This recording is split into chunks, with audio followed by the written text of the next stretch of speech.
Hé, toi! Oui, toi! Viens m'aider s'il te plaît. Mais qui me parle? Je suis là, dans les herbes. Moi, c'est Corty, et je me cache des humains. Ils me pourchassent pour me manger.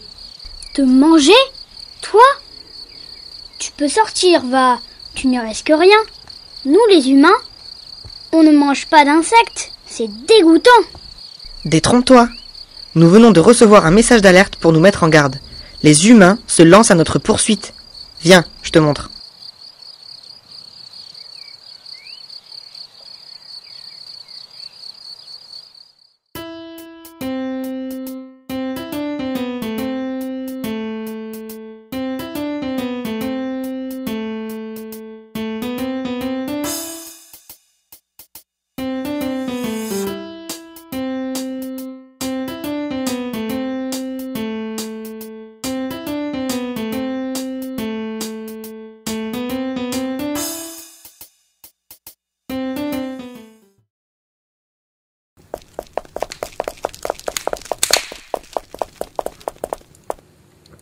Bienvenue chez moi. Bon, regarde les grands titres de la presse de ce matin. Bonjour, je me trouve actuellement à Rome, en Italie, devant le siège social de la FAO, l'Institut national de l'alimentation et de l'agriculture. Les chiffres sont tombés.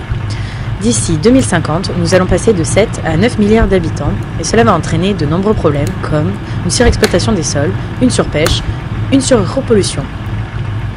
L'année 2008, la FAO a trouvé une solution. En effet, il lance un appel à l'entomophagie. Mais qu'est-ce que l'entomophagie? Eh bien, c'est l'alimentation quotidienne d'insectes comestibles.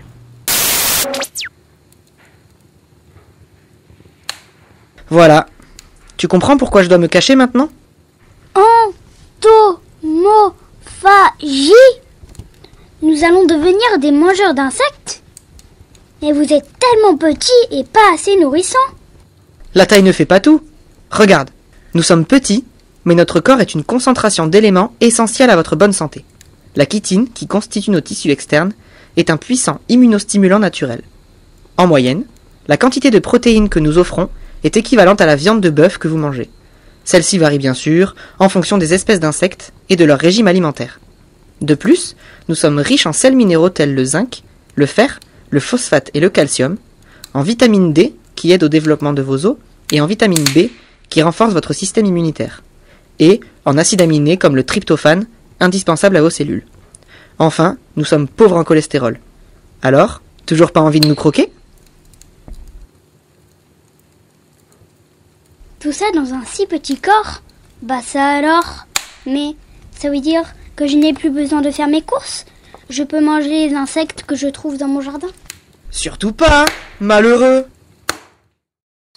Comme tout ce que tu consommes, certains insectes sont toxiques. Lorsque tu pars récolter des champignons, il te faut t'entourer d'un spécialiste. Pour nous, c'est pareil. Certains sécrètent des toxines naturelles leur permettant de se protéger des prédateurs. Comme les papillons de la famille des zygènes, qui sécrètent du cyanure par exemple. D'autres encore sont des bioaccumulateurs. Ils accumulent des éléments toxiques présents dans leur environnement, les rendant toxiques à leur tour. Et de ton côté, il te faut t'assurer que tu n'aies aucun risque de réaction allergique. En effet, il ne faut pas manger n'importe qui. Mais une dernière chose me vient à l'esprit. Si la population mondiale est fortement croissante et que nous récoltons tous les insectes comestibles pour nous nourrir, certaines espèces vont disparaître rapidement. Tout à fait. Et c'est bien pour cela que l'élevage existe. Outre le fait que l'on peut prélever directement dans la nature, ce qui n'assure ni une grande quantité de récolte, ni une viabilité des espèces comestibles, deux autres techniques d'élevage existent. Le semi-élevage ayant pour objectif de maintenir les insectes dans une reproduction de leur milieu naturel, en respectant leur écologie, mais en augmentant le nombre d'individus pour une meilleure production. Bien entendu, cet élevage doit être contrôlé. Enfin, l'élevage de masse. C'est une forme d'élevage industrialisé qui vise à augmenter fortement le rendement en augmentant la densité des animaux sur l'exploitation ou en s'affranchissant plus ou moins fortement de leur environnement naturel.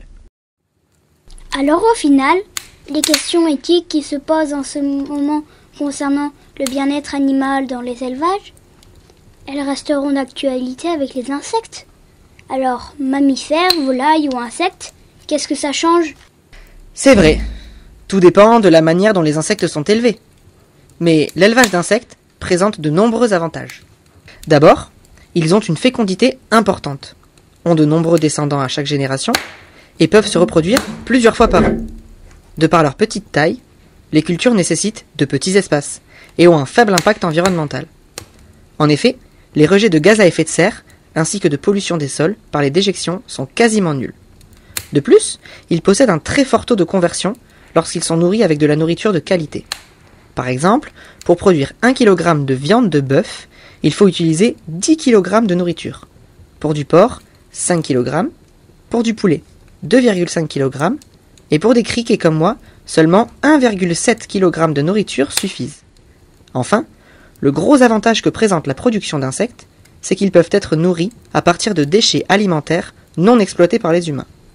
Ceci entraîne un moins bon rendement, mais une diminution des quantités de déchets à traiter, et l'inutilité de créer des cultures supplémentaires dédiées à l'alimentation animale.